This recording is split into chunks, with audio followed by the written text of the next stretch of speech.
Some silences come preloaded like a room you enter and already know which chair not to sit in. The paper plate wilted slightly at the edges from the weight of the macaroni salad. I'd been holding it for too long. The plastic fork bent under the pressure, already streaked with yellow dressing. Sophie's voice came from somewhere behind me, light and thoughtless. "Are you flying in for Emily's wedding or just driving up?" The question didn't land all at once. It hovered casual, like a bee that hasn't stung yet. I turned halfway toward her. Her hair was pinned back with a clip, shaped like a daisy. The hot dog in her hand dripped ketchup onto the grass. What? Wedding. She blinked, like I'd mispronounced something. Emily's, next Saturday. I thought everyone knew. I gave a short nod, reflex, not agreement, and murmured something about checking the deviled eggs. The plate stayed in my hand as I walked toward the side gate. No one stopped me. No one asked if I was okay. The air inside the car was stale before I turned the ignition. I let the engine hum a full 30 seconds before switching on the AC. Cold air blasted against my cheek, too sharp, but I didn't move. I rested the plate on my lap. The salad had begun to congeal. A strip of bacon floated awkwardly on top, like it had nothing to hold on to. My phone sat face down on the passenger seat. It didn't buzz. It didn't light up. No call. No message. Not even a group text with a wrong emoji.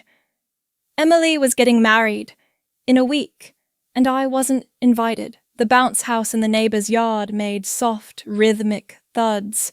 Children's laughter drifted through the closed window, hollow and distant. My hands tightened on the steering wheel. I waited for the shock to come, the disbelief, the rush of hurt or rage, or whatever people usually feel when their family forgets them.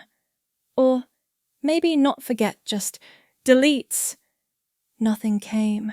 Only a kind of cold precision, like watching your name fade from a chalkboard and realizing no one is holding the eraser. I stayed parked there for nearly 30 minutes. No music. No movement. The condensation from my drink pooled at the bottom of the cup holder. No one came to look for me.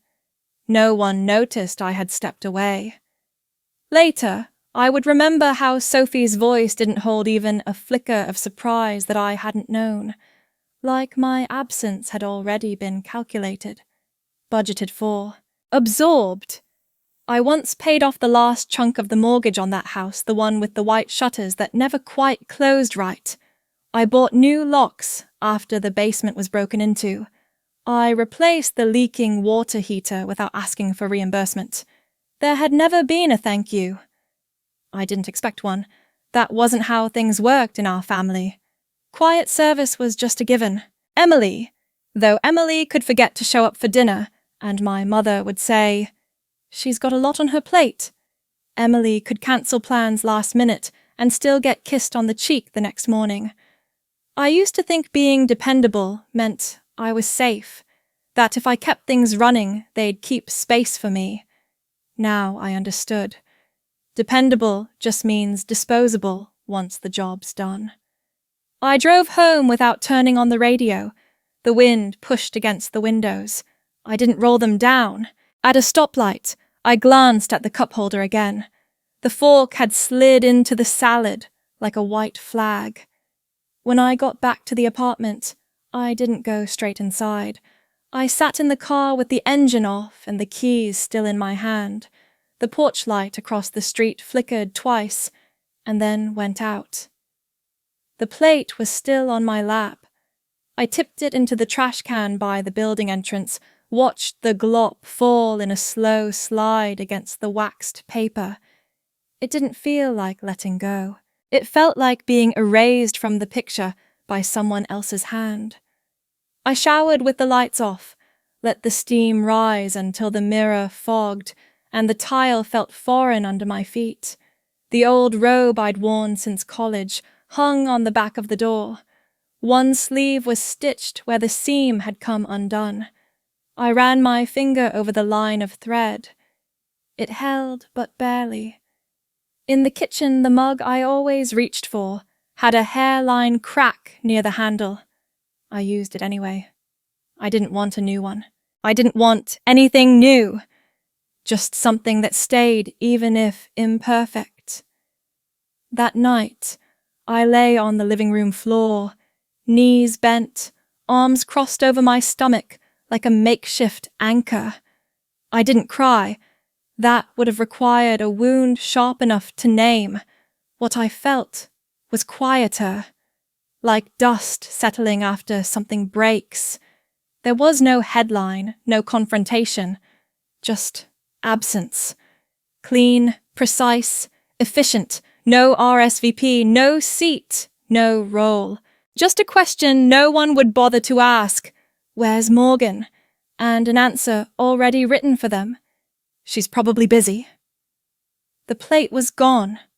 The fork, the laugh behind me that never cracked, the question with no weight. This is how people disappear. Not with a bang, but with a shrug. I didn't text anyone. I didn't make a list. I didn't look for reasons. I just listened to the silence in the apartment. It didn't accuse. It didn't console. It only echoed what I already knew. Sometimes erasure isn't loud. It's surgical, and the cut doesn't bleed. It seals. Some people don't say thank you because they believe your silence is consent. I didn't plan to move back. The call came on a Tuesday, short-clipped. I remember the sound more than the words. Emily had locked herself in the bathroom after the funeral. My mother couldn't find the insurance papers. The refrigerator had stopped humming. That's what she led with. I left Sacramento that night. The folder on my desk, 3 months of financial audits, remained open, a single sticky note, still clinging to the top. Recheck account 673U. Mismatch. I never rechecked it. The drive home was 5 hours in rain. The duffel bag in my trunk had 4 sweaters, no shoes. I parked under the oak tree and stepped over the broken stepping stone that still hadn't been replaced since I was 12. Inside, the hallway smelled like waxed linoleum and citrus cleaner. My mother didn't hug me. She handed me a grocery list. Milk. Toilet paper. You know what we need. That night, I reheated soup no one finished and loaded the dishwasher. Emily didn't speak at dinner. Her spoon clinked against the bowl once, then stayed still. I sat with her long after everyone else had gone to bed. The lamp in the corner buzzed faintly. I remember how her shoulders never stopped trembling. I stayed. I cancelled my lease, drained my savings to cover what was left of the mortgage, and took a lower-paying job with fewer hours so I could drive Emily to therapy twice a week. No one asked me to do it. That's the part that always loops back. No one asked.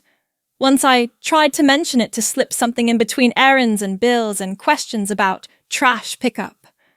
My mother stood at the sink, drying a glass with the same towel she'd used for the counter. You make things harder when you need acknowledgement. She didn't say it like a cruelty. She said it like a fact. I mailed Emily her college care packages with small notes folded inside. Don't forget to eat real food. Try the lavender tea if the panic gets sharp. She never wrote back, but she posted pictures of the boxes on Instagram. I counted the likes. Most had more than 200. There was a night 3 winters ago when she called just past midnight. The line crackled, her voice barely audible. I can't breathe. I didn't think. I drove. 3 hours in the dark, headlights slicing through a fog. When I got there, she was curled on the floor, back against the doorframe, palms slick with sweat. I wrapped her in the weighted blanket I'd brought and made her ginger tea in a chipped mug. We didn't speak for a long time. She cried into my lap the way she used to after nightmares, small, sudden sobs like hiccups. I don't know what I'd do without you. The next morning she laughed at a meme and forgot I was still in the kitchen. I scrubbed her stove while she typed on her phone, thumbs, fast and sure. Later that year I sent money for her car repair. It wasn't mentioned in any group chat. The one time I commented on a family post, just a simple thumbs up, under a birthday picture my mother called me 20 minutes later. You don't need to insert yourself everywhere. It's not about you. There's a scarf in my closet I haven't worn in years. It's scratchy at the neck and smells faintly of eucalyptus. Emily gave it to me for Christmas when she was 19. She had written for the one who never forgets anyone else. I keep it not because it's beautiful, but because it's proof she once saw me. I don't speak much at family dinners anymore. I bring wine. I take out the trash without being asked. I refill the ice trays. My mother always smiles as guests leave. You've always been the reliable one. The last time she said it, she placed her hand briefly on my arm. A performative gesture. I remember the pressure of her fingers, not firm, not warm, just applied. No one asked why I didn't have a +1. No one asked what I did all day or how audit work had shifted since COVID. I folded napkins into triangles while Emily showed off her ring. It caught the light like it knew what room it was in. I deleted the RSVP email I had drafted for Jenna's wedding and never sent. The one where I'd written, maybe I'll bring someone. Maybe I won't. I didn't want the questions. I didn't want the pity disguised as interest. It's easier when no one expects you to arrive fully. There's a receipt in the back of my wallet dated 5 years ago. A locksmith in Elk Grove. I paid cash to have our front door rekeyed after Emily lost her purse. I never told anyone. The cost was small, the lesson quieter. I used to believe effort was noticed. That, if I folded enough laundry, answered enough calls, said yes, enough times I'd be seen as belonging. Instead, I became the outline, the one who held the frame so others could be the picture. My mother once told me over coffee while flipping through the newspaper without looking up, "You've always been the easiest one." I never had to worry about you. I had nodded. Then I took a sip from the chipped mug and smiled at the window. It took years before I understood what she meant. She didn't have to worry about me because she knew I'd stay, even if no one left a light on. Sometimes, presence feels like furniture, something useful but too ordinary to mention. The silver chain had taken me 3 weeks to pick. I'd chosen one with a small pendant, her initials engraved on the back, in a font they called Quiet Script. I'd wrapped it in cream paper with a linen bow. It sat beside the others on the gift table, stacked behind the glittery bag from Allison and the pink box with tissue paper that never quite stayed in place. When Emily opened it, she held the necklace up to the light, let it catch the chandelier just long enough for a photo. She didn't read the engraving out loud. Someone handed her another gift before she could. Later that night, over lemon cake and plastic forks, my mother leaned back in her chair and touched Emily's wrist lightly. "You really do know how to pick the sweetest things. You've always had such a thoughtful eye." No one looked at me. I folded the extra napkins and cleared the paper plates. "There's a photo from that night, Emily, in a satin dress tilting her head, just so the pendant catching her collarbone. It ended up on the fridge at home for months. I saw it each time I reached for milk. Eventually it curled at the corners, and someone replaced it with a grocery list. There was a ceremony once at my office, a quiet end-of-year thing with plaques and tepid coffee. I'd led a project that uncovered a 6-figure discrepancy in municipal contracts. They handed me a frame with my name etched in gold foil. I sent my mother a photo, not for praise, just to share. Her reply came 2 hours later. Emily's running a fever. I might need to take her in tomorrow. I never brought it up again. In the hallway at home, the mantel still held the same lineup of portraits. Emily in her prom dress, Emily at college orientation, Emily posing on the beach in a knit sweater during that family trip where I held the camera most days. There's one frame that used to hold a picture of all three of us. I remember the day we took it 4th of July, matching t-shirts, someone else's dog, running through the frame. The photo disappeared a year later. My mother said the lighting was off. I found it once in the drawer with old batteries and expired coupons. No frame. Just there, under a coil of loose ribbon, one Christmas a card arrived addressed to the Hayes family. Inside were hand-drawn trees and a printed message, wishing you love, warmth, and laughter. The envelope had no individual names. I placed it on the piano next to the others. That evening, my mother removed it and said it looked cluttered. You don't need to display everything. Some things don't really say anything. I reread that card before throwing it out. It was generic. But it had arrived. When I bought a new coat, one winter thick navy wool on sale, but still too expensive, I wore it to dinner and waited. No one said anything. At the end of the night, Emily ran her hand over the collar as she reached for her purse. This is cute. Might look better in a lighter colour. My mother nodded, sipping tea that had long gone cold. She's right. You've always been more of a background shade.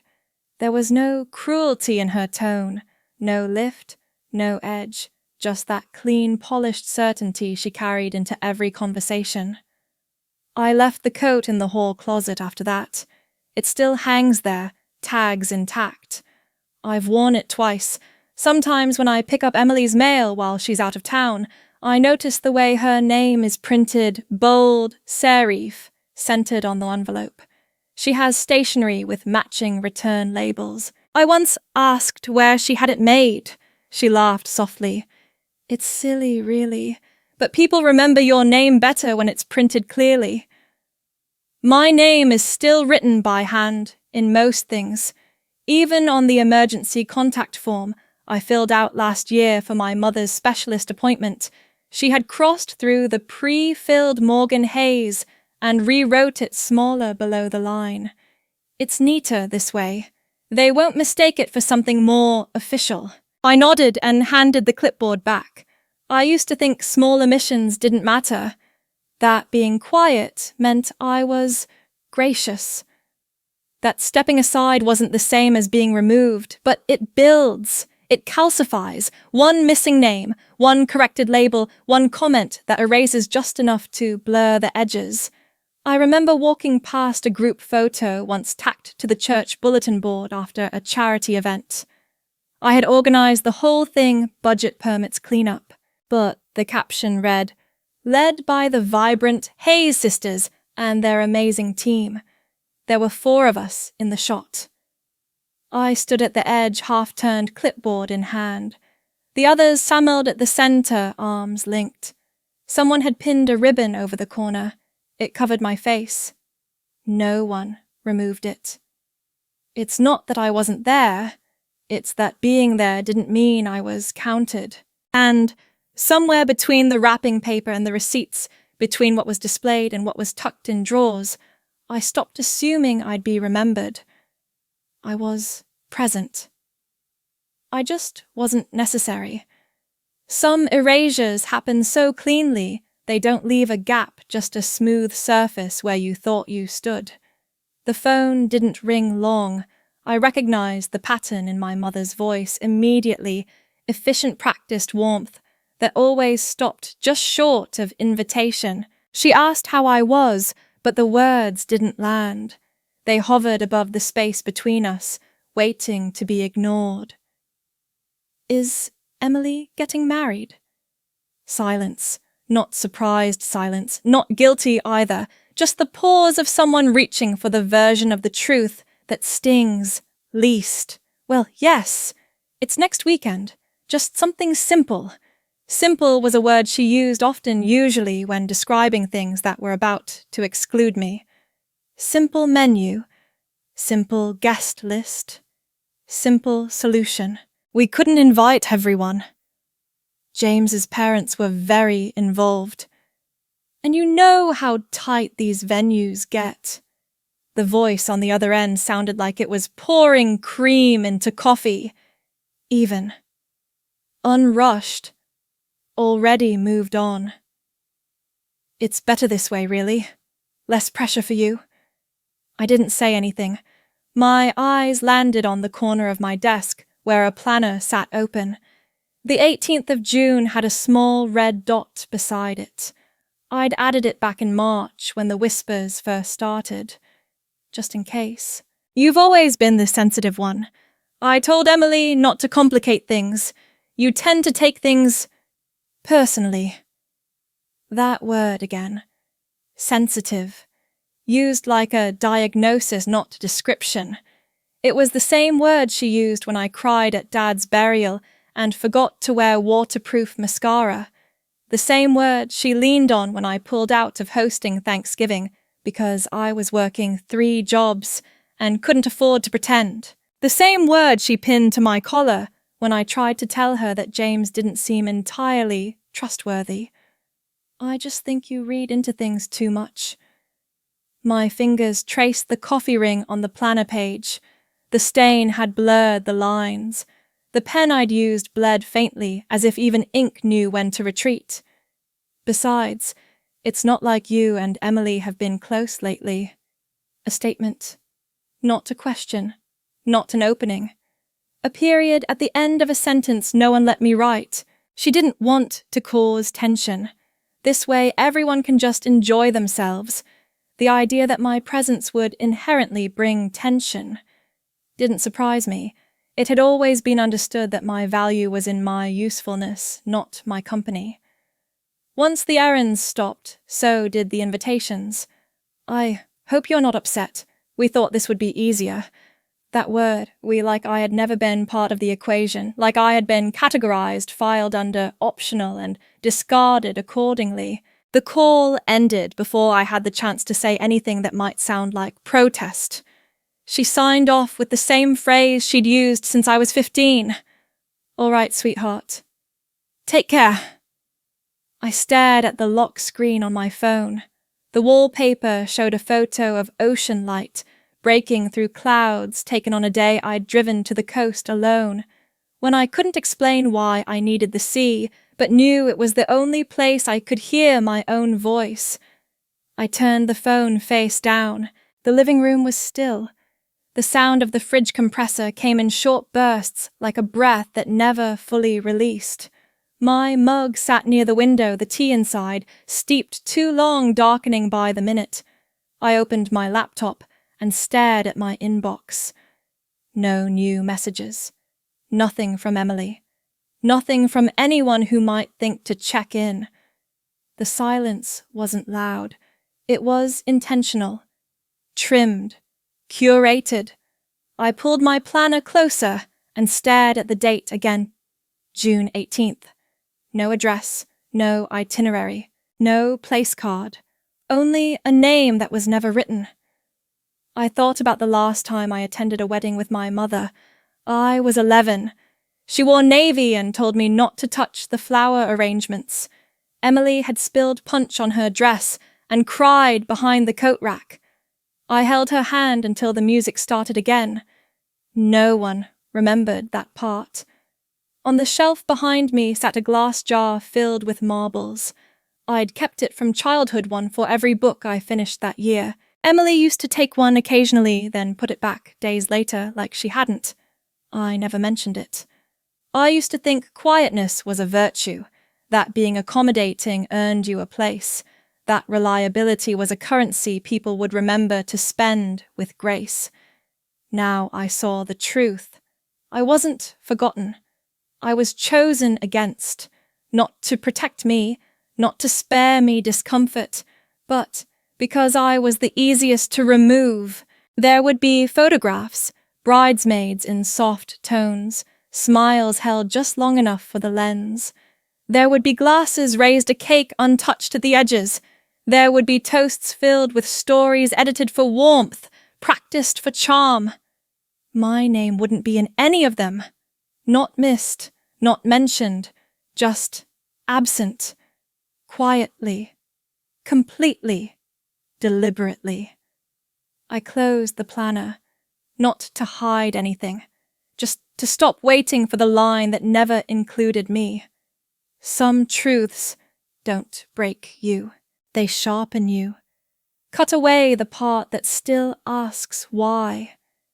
And what's left is not rage, not ache, just clarity. Some endings don't come with a slam or a scream, just the soft click of a drawer closing. I booked the flight without checking the weather. One way to Li Hui. No return set. The confirmation email popped into my inbox before I finished the tea. I hadn't meant to steep that long. The same chair that once held stacks of Emily's tuition paperwork now held my open suitcase. I folded clothes without urgency. No rush, no hesitation. The Christmas card sat on the counter, the one addressed to the Hayes family in looping gold script. No first names, no mention of me. I'd kept it for months, thinking maybe someone would remember to follow up with a real one. I dropped it into the trash without unfolding it. I didn't send a message, not to Mom, not to Jenna. I powered down my phone and tucked it inside the drawer with a hair tie and an old receipt from the grocery store where Emily used to beg for lemon cookies. The drawer stuck slightly, as it always had. I didn't force it. My suitcase zipper caught on the corner of a faded t-shirt, navy blue, soft from too many washes. The one I wore when I stayed up with Dad through his final chemo round.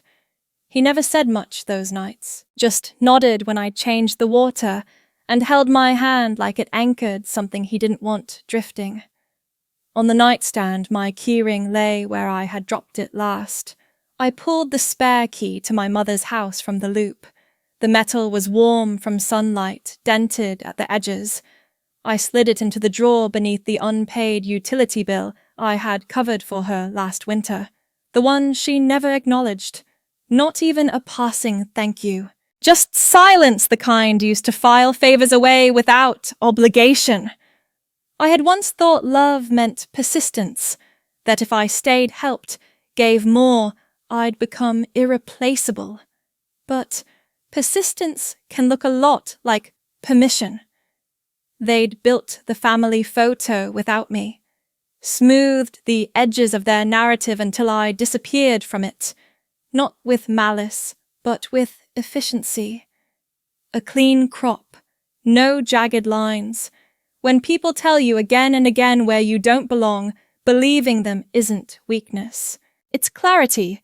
The last time I spoke to my mother, she used the same tone she reserved for waitstaff, who refilled her glass too quickly. "We can't include everyone, Morgan. Be reasonable." The word reasonable landed like a paper cut thin, immediate hard to explain afterward. Then she added, "It's not always about you." That sentence had shape, like a stone at the bottom of a coat pocket. Not always. As if it ever had been. When I was 14, I stitched a patch onto Emily's denim backpack the night before her first field trip. She never thanked me. She told people Mom had done it. Mom didn't correct her. I didn't mind then. I thought being invisible was the price of being dependable. Now I know better. Dependability is currency. And once spent it empties quietly, no overdraft alert, no call from the bank. I stood at the window for a moment before leaving. The blinds were half drawn, dust gathered in the corners. The bookshelf still leaned slightly from the time I tried to fix it alone. No one ever noticed. The air inside the apartment felt still, not like pause. like conclusion. I placed a note under the fridge magnet. Not a goodbye. Just the word forward scribbled on a scrap torn from the edge of a flyer. No date. No name. I didn't take the houseplant on the windowsill.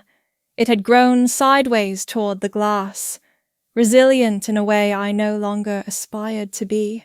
I left behind a sweater that still held the scent of bonfire and rain, the one I wore the last time we all gathered. The same night, Jenna turned to me with that half smile and murmured, "You always try so hard to matter." She hadn't meant it cruelly. That was the worst part. She meant it casually, as a compliment. I zipped the suitcase slowly. The sound filled the space like a signature on a letter that doesn't need to be sent. No one would come looking. No one would text. Where did you go? Because to them, I'd already been gone. The version of me that existed in their minds didn't pack bags or make choices. She lingered silent, convenient, predictable. But I had already left long before the plane. I just hadn't told myself yet. The silence that followed wasn't heavy. It didn't ache or tremble. It was clean, sharp-edged, almost restful. Some people exit through doors, others vanish between sentences. I left by folding the map they kept drawing me out of. And I didn't bring a pen. Some silences don't weigh.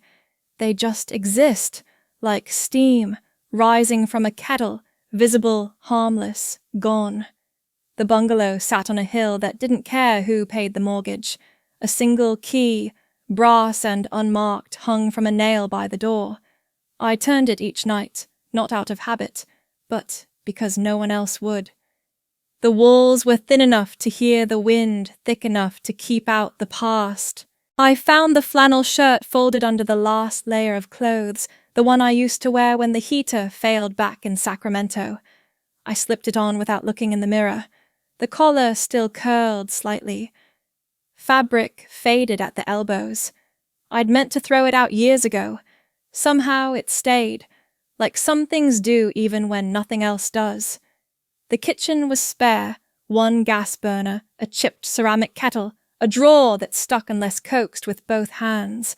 The kettle was blue, not the dark, deliberate kind. Sky blue, almost childish. It made a hollow pop when I set it on the flame. The first morning I boiled water without glancing at my phone. Not because I was trying to be present, because I had turned it off and buried it beneath a pile of sweaters in a drawer I didn't plan to open again soon. The tea tasted different without the rush. I used to steep it between emails on hold with the insurance company, or in between budgeting calls with Emily's advisor. This time, I drank it sitting down. No pen in my hand, no deadline hanging from the ceiling, just steam rising swirling once before it disappeared. I sat on the porch steps with the mug between my palms. The clay felt warm, smooth in places, rough in others. There was no traffic here, only waves in the distance. Birds I didn't know the names of. Wind that didn't carry anyone's voice. No one knocked. No one peeked through the blinds with half questions like, "What are you working on these days?" Or "You're still renting, right?" No one opened a drawer looking for scissors and stumbled across tax documents I'd filed for them. No one left envelopes on the counter, labeled urgent in their handwriting, but expected my signature. Just stillness. On the second day, I found a small grocery a mile down the road. The cashier handed me change without asking who I was. I bought bread, butter, and tea. No frozen lasagna. No 2-for-1 coupons saved for family dinners that never quite included me. At night, I didn't fold towels in thirds. I let them hang imperfectly. I didn't refill the soap dispenser until it ran dry. I didn't check expiration dates like someone might blame me for getting sick. The light flickered in the bathroom, but I left it. It didn't need to be fixed for anyone else. The third morning I forgot to lock the door and didn't panic. There was nothing here anyone would steal. Just a suitcase, 2 mugs, a pair of sandals, and the kind of silence that wasn't measured by volume, but by absence. No footsteps above me, no voices bleeding through drywall, no subtle coughs meant to draw attention without accountability. I opened a notebook I hadn't touched since grad school. The lines were still clean unbent. I didn't write anything, just turned the pages slowly, letting my thumb graze the paper. I wasn't planning. I wasn't reflecting. I was just there. At the back of the kitchen drawer, I found a single matchbox, the kind you forget in the pocket of a winter coat. I struck one just to see the flame catch. It curled quickly, burned unevenly, and dropped into the sink. I didn't light anything with it. I just wanted to see something begin and end on my terms. Later that afternoon, a man waved from a distance. He didn't cross the road. He didn't call out. Just raised a hand, then returned to watering his garden. I nodded back without standing. That was enough. I washed the kettle after dinner. The sponge crumbled slightly at the edges, but I kept using it. No one else to please, no one to replace it for. The water dripped from the faucet in a slow rhythm. I timed my breaths to it without meaning to. A voice came back to me from somewhere distant, Mom, at the Thanksgiving table years ago. Morgan doesn't need help. She's always fine. I'd nodded then, not because it was true, but because it was easier than explaining otherwise. I poured the last of the tea into the cup and let it cool. No sugar, no lemon, no one to ask if it needed anything. This place doesn't ask what I'm bringing to the table. It doesn't need my proof of usefulness. It lets me arrive incomplete. And I let the silence stay. Sometimes the silence isn't broken. It's borrowed. The mug on the cafe table still held half the coffee. A ring of foam curled at the edge, too light to cling. I hadn't stirred in the sugar. I'd stopped doing that weeks ago. Something about the bitterness made more sense now. The ocean was out there behind the storefront glass and plastic chairs, but my phone buzzed before I could look up. Bat, YouTube, Gap, no subject line, just Jenna's name. I tapped the link slow. The screen loaded in stutters. The video opened on a wedding altar strung with cheap white lilies and rented folding chairs. A man in a navy tuxedo turned Logan Whitmore. The algorithm had labeled him by name. The officiant paused mid-sentence. Then came the shouting. The camera jerked. Uniformed agents moved down the aisle. Logan froze. His hands went up too slow, like they didn't believe the moment. A woman's scream cracked through the speakers. Another angle showed him in cuffs, one sleeve of his tux riding up to expose the edge of a tattoo. Barbara collapsed into a chair, the hem of her dress brushing spilled wine. One hand gripped a glass, the other clung to Emily's veil as if that could hold anything together. Emily stood frozen beside them, mascara breaking apart under her eyes. It had only been live for 43 minutes. The text came 3 minutes later. "We need to talk. Immediately." No sign-off. Just Barbara's name sharp as a stamped return address. Then another.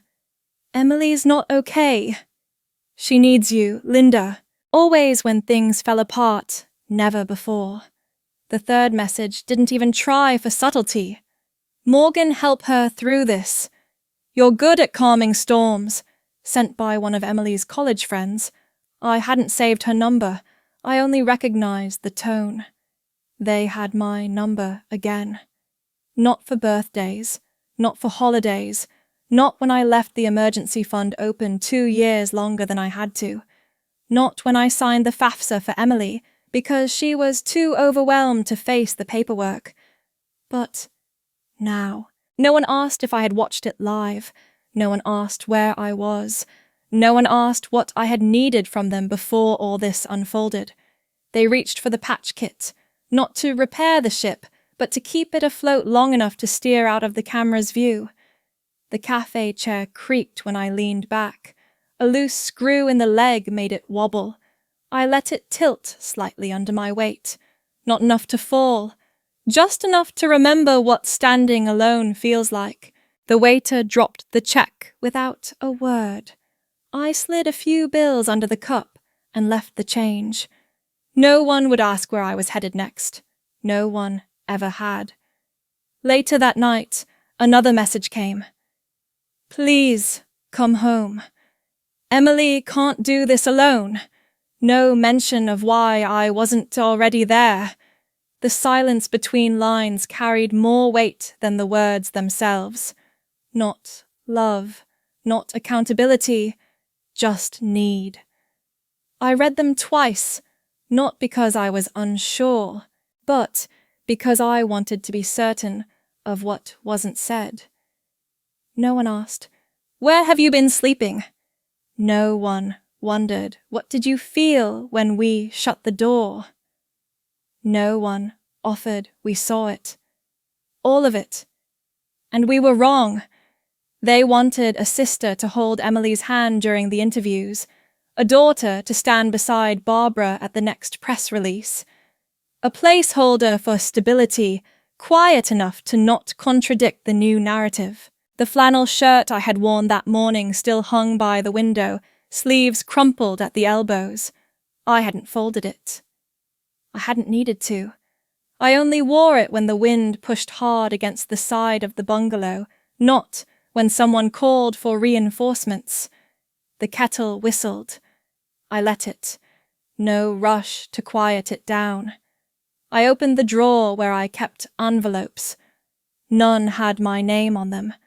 None had ever arrived here from St. Louis.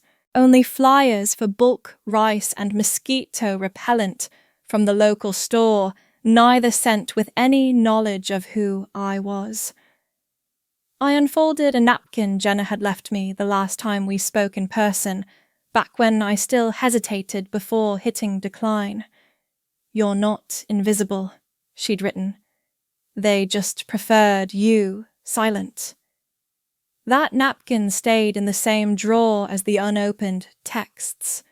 They had made a mistake not just about Logan, not just about that wedding. They had believed I could be summoned when convenient and forgotten when not, that I'd accept a story halfway through and stitch myself into it.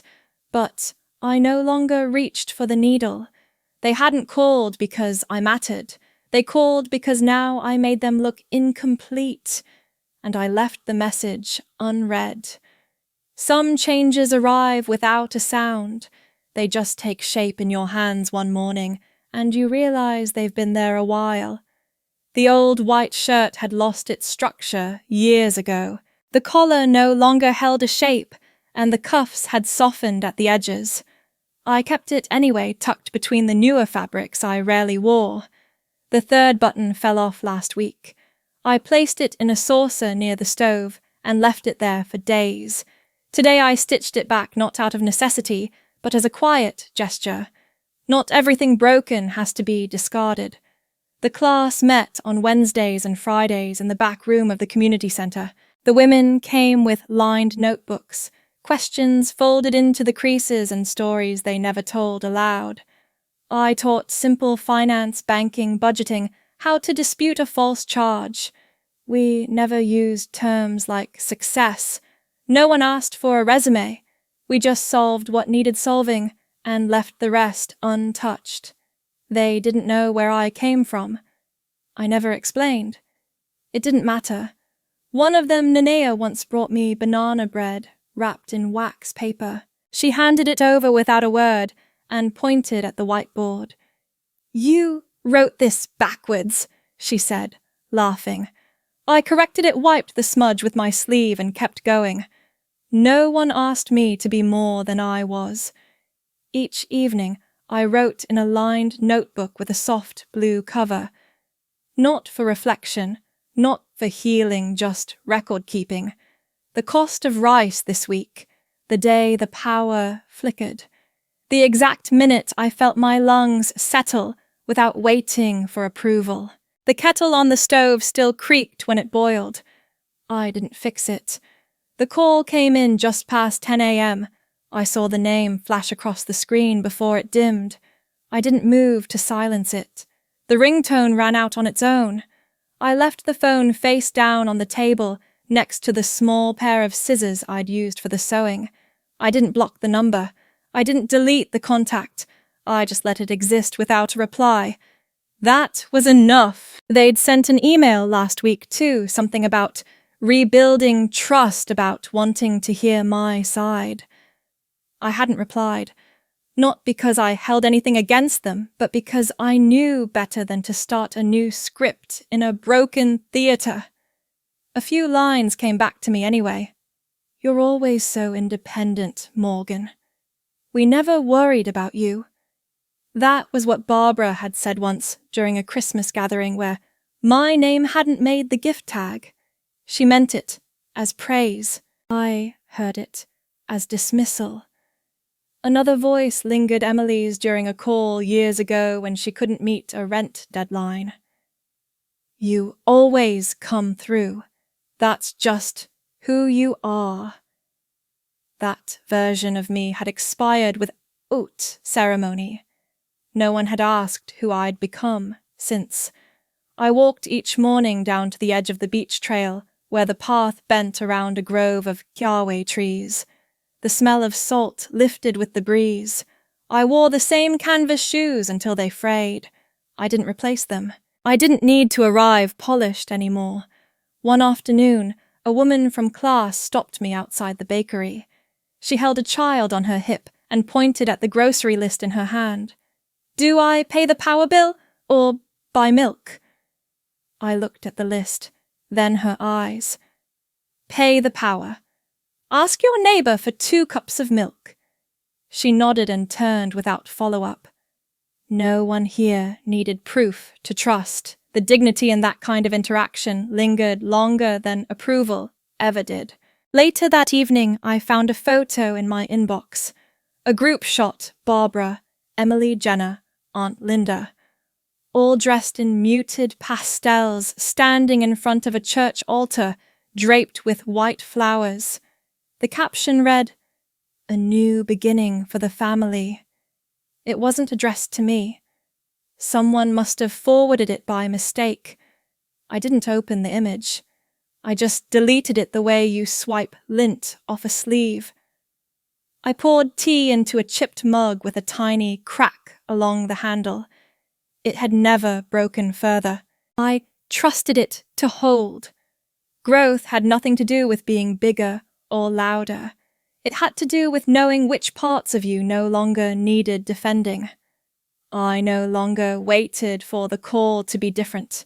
I no longer read their messages twice. I no longer reached for the part of me they left out of the picture. And when the wind tapped at the windows that night, I didn't get up to close them. Let the breeze come through. Let it carry what didn't belong here anymore. I've learned that closure doesn't come with noise. It comes with stillness, not a door slamming, but the faint click of one you no longer try to open. The envelope sat on my desk for 3 days, cream-colored unsealed resting beneath a paperweight I'd picked up at a flea market, glass blown with the single green swirl inside. I didn't rush. I let it stay there beside the old ceramic mug with chipped glaze and the half-burned candle that smelled faintly of sea salt. The letter was short, 5 sentences written in black ink on hibiscus-printed stationery I found at the back of a drawer. I didn't use my usual handwriting. I let it be smaller than usual, almost hesitant though every word had been chosen with finality. I hope next time the invitation comes before the apology. If not, then don't send either. This isn't silence. It's a full sentence punctuated by choice. Warm regards, Morgan Hayes. I didn't fold the letter right away.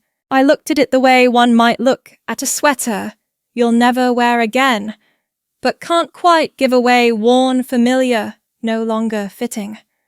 I pressed my palm over the page, not for drama, but to flatten the crease where the paper curled. No return address, no decorative stamp, no wax seal or ribbon. Just the letter, inside a plain envelope, sealed with a thumb press. I walked it to the post office after lunch. No hat, no sunglasses. Just a white cotton shirt I'd worn while patching the porch screen last week. The cuffs were still frayed, but I hadn't bothered with scissors. Some things don't need neatening. The woman behind the counter asked standard mail. I nodded. Her fingers hovered over the register. Tracking. I shook my head. She paused just for a second, then took it. No further questions. I appreciated that more than I expected. Outside, the jacaranda tree had started to shed. Purple petals dotted the sidewalk in uneven clusters, soft and inconsistent, like the memory of a tune half recalled. I stood there for 3 breaths, maybe 4, before slipping the envelope into the blue collection box. The sound it made, barely a whisper, was enough. It didn't feel triumphant. It wasn't meant to. Some gestures aren't for resolution. They're for containment. I had thought about burning the letter, about standing on the shore behind the bungalow and letting flame eat the words. But fire consumes everything, and I didn't want the past to disappear. I just wanted it filed unspoken intact, no longer mine to carry. Later that evening, I posted a photo. One chair, wood-worn and angled slightly to the right, facing the ocean. No filter, no caption. I didn't tag anyone. There was no see this behind the action. It was just what it was, the space where I sit when I choose to take up space. The chair had been a gift from no one to no one. I'd found it abandoned behind the library 2 towns over. The seat was cracked, the back wobbly. I sanded it by hand, coat after coat, each motion a kind of quiet acknowledgement. I didn't fix it to make it perfect. I just made it mine. There's no second chair in the frame. That was deliberate. People often ask about the symbolism of an empty chair. They assume it's an invitation. I never correct them. But mine isn't empty because I'm waiting. It's empty because I stopped asking who should have sat beside me. Messages trickled in after I posted it. Aunt Linda, Emily's been asking if you'll call. Cousin Drew. We all miss you here. Barbara's came last. I don't understand what you want from us. I didn't reply. Not to be cruel. Just because not every silence needs defending. There was a time when I would have crafted responses like fences, neat, white, upright. But you only build fences when you still hope someone might walk by. I'd traded fences for open sky. I left my phone face down on the windowsill, next to the small pot of aloe I'd grown from a discarded stem. It leaned slightly toward the sun. I hadn't repotted it yet. I was letting it stretch. Some things survive in places they weren't expected to. That I had learned. In the kitchen, I boiled water in the blue kettle. It clicked softly when it finished the way it always did. I steeped mint leaves longer than the label instructed. There's no rush when you're no longer preparing for interruption. The mug I used still bore a faint hairline crack, barely visible unless you knew where to look. I didn't discard it. I handled it differently now, both hands slower. Some fractures don't ruin a thing. They just ask for more care. I sat at the table where I'd once written checks for other people's tuition, rent, insurance deductibles. I had no regrets, but I also had no plans to do it again. There's a difference between generosity and self-erasure.